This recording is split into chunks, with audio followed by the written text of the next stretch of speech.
Assalamualaikum warahmatullahi wabarakatuh. Waalaikumsalam warahmatullahi wabarakatuh. Alhamdulillahirrahmanirrahim. Saat ini kita kembali di channel Media Center NU Setia Mekar. Alhamdulillahirrahmanirrahim. Saat ini kita bersama Kiai kita, Kiai Sobana Jamhur. Alhamdulillah membersamai kita untuk selalu mudah-mudahan istiqomah dan mudah-mudahan senantiasa memberi manfaat untuk kita semua. Amin. Amin ya rabbal alamin.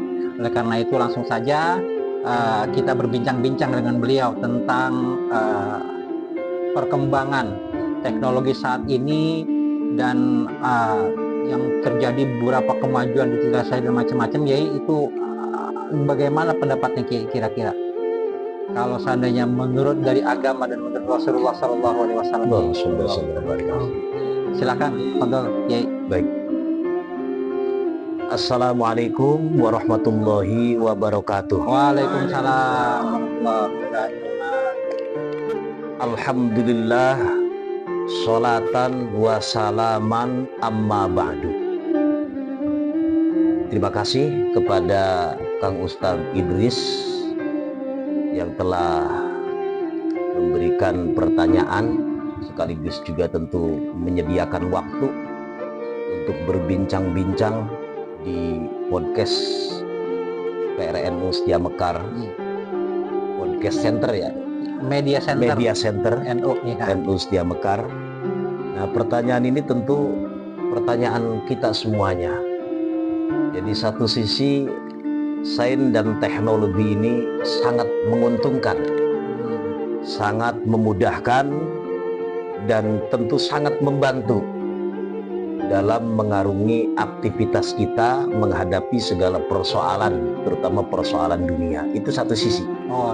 Namun sisi yang lainnya, kita juga tidak menutup mata bahwa dengan kemajuan, perkembangan sains dan teknologi, nyatanya ya banyak yang tergerus dengannya. Yang nyata-nyata di depan mata adalah kaitannya dengan moralitas. Tentu yang dimaksud moralitas makhluk yang berbangsa manusia. Dan ini rupanya sudah disabdakan sejak 14 abad setengah, ya 15 abad yang lalu lah. Sejak 1447 tahun yang lalu Rasulullah bersabda, ini diriwayatkan dalam Sahih Bukhari insyaallah, dan hadis ini sahih tentunya. Sebab kalau ngomong Sahih Bukhari ya as-sahul kutub ba'dal Quran. Kata Rasulullah, inna mimma akhafu alaikum ba'di ma yuftahu alaikum min zahratid dunya wa zinatiha, atau kama qala. Jadi sesungguhnya sebagian dari sesuatu yang aku khawatirkan, kata Rasulullah, yang aku takutkan, kata Rasulullah, setelah aku tidak ada, ma yuftahu, sesuatu yang akan terjadi. Yuftahu itu maksudnya yang dibukakan, yang akan terjadi atas kita semuanya. Alaikum maksudnya kita. Min zahratid dunya wa zinatiha, dari gemerlapnya dunia dan segala pernak-perniknya. Nah, ini sudah terjadi. Kita tidak bisa memungkiri itu. Dulu zaman kita, kira-kira permainan yang kita lakukan waktu kita kecil, ya paling main sodor, belara, engklek, meng-mengan, gatrik, petak umpet. Nah, itulah mainan kita. Iya, betul. Pol-polan agak modern kesini ya kelereng, terus Ya, karet, gasing, gitu ya. Nah, kekinian sudah tidak ada lagi permainan itu. Di anak yang usia 30 nggak kenal itu permainan itu. Iya. Dan kita dulu ya sudahlah, pengalaman kita sangat banyak.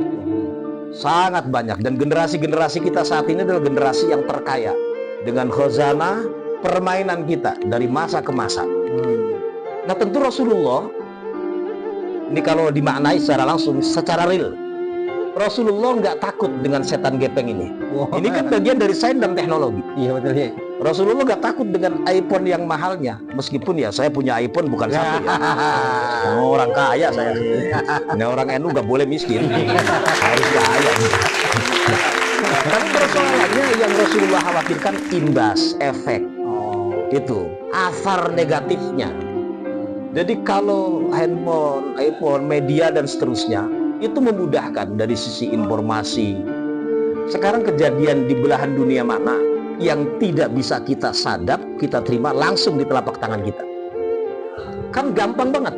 Kita punya informasi di jagat mana kita. Hari ini bisa kita tahu di telapak tangan kita. Tapi pada saat yang sama, anak-anak kita juga mengkonsumsi sesuatu yang belum layak dikonsumsi, yang tentu itu hukumnya juga secara agama haram, ya di telapak tangan mereka. Hari ini, contoh anak kita disuruh makan, main HP, suruh belajar, main HP, suruh tidur, ngoprek HP, bangun tidur yang dicari HP. Itu jangan salahin anak kita, wong kitanya juga sama seperti itu. Nah ini imbas, ini baru ngomong setan gepe. Jadi Rasulullah nggak khawatir dengan gedung mencakar langitnya, mobil mewahnya, pakaian yang nyentriknya, dan seterusnya dan seterusnya.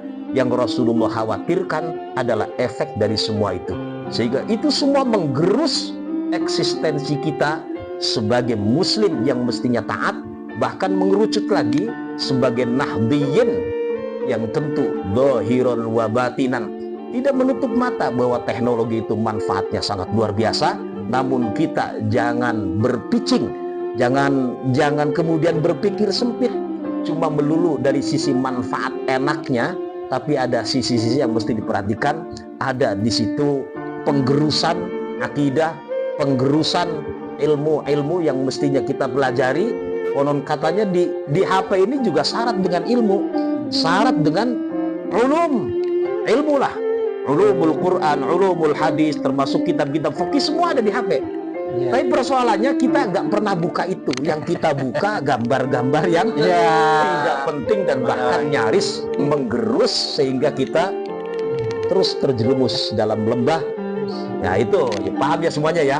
Ini sudah dianalisa oleh Rasulullah, sudah diprediksikan oleh Rasulullah, sehingga tentu PR kita, terutama di warga Nahdiyin kita nih yang paling bawah di akar rumput ini, ranting maupun anak ranting, seluruh kader penggerak, ayo kita tetap rawe rantas, malang putung, berjuang, berkhidmah di NU agar kita dapat predikat menjadi santri Hadratis Syekh. Amin. Amin. Ya Allah ya Rabbah. Itu saja barangkali dari saya cukup sekian. Wallahul muwaffiq ila aqwamit thoriq. Assalamualaikum warahmatullahi wabarakatuh. Waalaikumsalam warahmatullahi wabarakatuh. Baiklah, demikianlah tadi obrolan kita dengan Kiai Sobana Zamhur yang telah menjelaskan tentang perkembangan zaman saat ini. Mudah-mudahan kita senantiasa selalu mendapatkan manfaat dari beliau, dan tentu ikuti channel-channel selanjutnya dari Media Center NU Setia Mekar. Sekian dari kami, kurang lebihnya mohon maaf. Wallahul muwaffiq ila aqwamit thoriq. Assalamualaikum warahmatullahi wabarakatuh. Waalaikumsalam warahmatullahi wabarakatuh.